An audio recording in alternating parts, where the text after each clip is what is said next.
क्या आपने कभी सोचा है, एक क्रिकेट टीम सिर्फ एक बल्लेबाज से नहीं जीतती, एक फिल्म सिर्फ हीरो से नहीं बनती, एक कंपनी सिर्फ सीईओ से नहीं चलती, और एक परिवार सिर्फ एक कमाने वाले इंसान से नहीं टिकता। फिर हम अपनी जिंदगी में क्यों सोचते हैं कि मुझे सब कुछ अकेले करना है? भगवत गीता का 17वां श्लोक हमें एक बहुत बड़ा जीवन सत्य सिखाता है। जो इंसान हर काम अकेले करने की कोशिश करता है वह जल्दी थक जाता है, लेकिन जो दूसरों की ताकत को साथ लेकर चलता है वही इतिहास बनाता है। जब हम महाभारत का नाम सुनते हैं तो सबसे पहले याद आते हैं श्री कृष्ण, अर्जुन, भीम। लेकिन क्या सिर्फ इन्हीं तीन लोगों ने युद्ध जीता? नहीं। गीता हमें याद दिलाती है कि पांडवों के साथ ऐसे अनेक योद्धा थे जिनकी अपनी अपनी विशेषता थी। काशी के राजा अद्भुत धनुर्धर और साहसी। शिखंडी वह योद्धा जिसने जीवन भर अपमान सहा लेकिन हार नहीं मानी। आगे चलकर वही भीष्म के पतन का महत्वपूर्ण कारण बने। धृष्टद्युम्न जिन्हें सेना का सेनापति बनाया गया, उनका काम सिर्फ लड़ना नहीं, पूरी सेना को सही दिशा देना था। राजा विराट जिन्होंने कठिन समय में पांडवों को आश्रय दिया, सात्विकी अटूट निष्ठा और साहस का प्रतीक। इन सब की भूमिकाएं अलग थीं, लेकिन उद्देश्य एक था, धर्म की रक्षा। महाभारत हमें टीम वर्क का सबसे बड़ा पाठ पढ़ाती है। अगर सिर्फ अर्जुन होते तो क्या पूरी सेना संभाल लेते?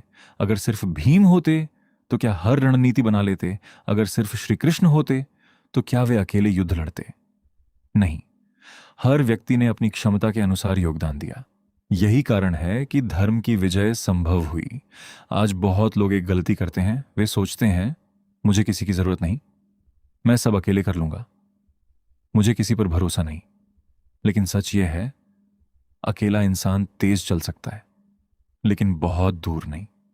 जो लोग दूसरों की अच्छाइयों को पहचानना सीख जाते हैं वही बड़ी मंजिल तक पहुंचते हैं। एक गांव में दो युवक थे।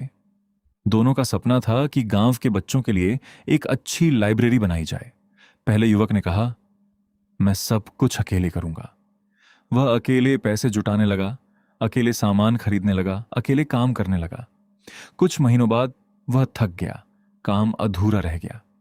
दूसरे युवक ने अलग रास्ता चुना। उसने गांव के लोगों से कहा, आप किताबें दीजिए, आप लकड़ी का काम संभालिए, आप बच्चों को पढ़ाइए, आप सफाई कर दीजिए। धीरे धीरे पूरा गांव जुड़ गया। कुछ ही महीनों में सुंदर लाइब्रेरी बन गई। जब उद्घाटन हुआ, लोगों ने उस युवक से पूछा, इतना बड़ा काम कैसे कर लिया? वह मुस्कुराया और बोला, यह मेरी नहीं, हमारी जीत है। यही पांडवों की भी ताकत थी। एक, हर इंसान में कोई ना कोई विशेषता होती है। कोई प्लानिंग में अच्छा है, कोई एग्जीक्यूशन में, कोई लीडरशिप में, कोई कम्युनिकेशन में, कोई क्रिएटिविटी में, कोई पेशेंस में। सबको एक जैसा बनने की जरूरत नहीं। दो, दूसरों की ताकत से डरना नहीं, उसे स्वीकार करना सीखो। कई लोग इसलिए आगे नहीं बढ़ते क्योंकि उन्हें लगता है कि अगर कोई दूसरा अच्छा है तो उनकी वैल्यू कम हो जाएगी। लेकिन गीता सिखाती है, दूसरे की ताकत आपकी कमजोरी नहीं है। अगर आप दोनों मिल जाएं तो दोनों और मजबूत बनते हैं। तीन, सही लोगों के साथ चलना सफलता को आसान बना देता है। गलत संगति अच्छे इंसान को भी गिरा देती है। सही संगति साधारण इंसान को भी असाधारण बना देती है। चार, टीम वर्क का मतलब ईगो छोड़ना है। जहां हर कोई सिर्फ अपनी तारीफ चाहता है वहां टीम नहीं बनती। टीम वहां बनती है जहां लोग कहते हैं, काम बड़ा है, नाम बाद में भी मिल जाएगा। कई लोग अपनी पूरी जिंदगी अकेले लड़ते रहते हैं। वे मदद मांगने में शर्म महसूस करते हैं। उन्हें लगता है, अगर मैंने मदद मांगी तो लोग मुझे कमजोर समझेंगे। लेकिन याद रखिए, कमजोरी मदद मांगने में नहीं होती। कमजोरी तब होती है जब अहंकार की वजह से इंसान अकेले टूट जाता है। कुरुक्षेत्र में हजारों योद्धा खड़े थे। हर किसी की अलग कहानी थी, अलग संघर्ष था, अलग क्षमता थी। लेकिन जब धर्म का समय आया तो सबने अपनी अपनी शक्ति एक लक्ष्य के लिए समर्पित कर दी। यही कारण था कि उनकी आवाज एक होकर इतिहास बन गई।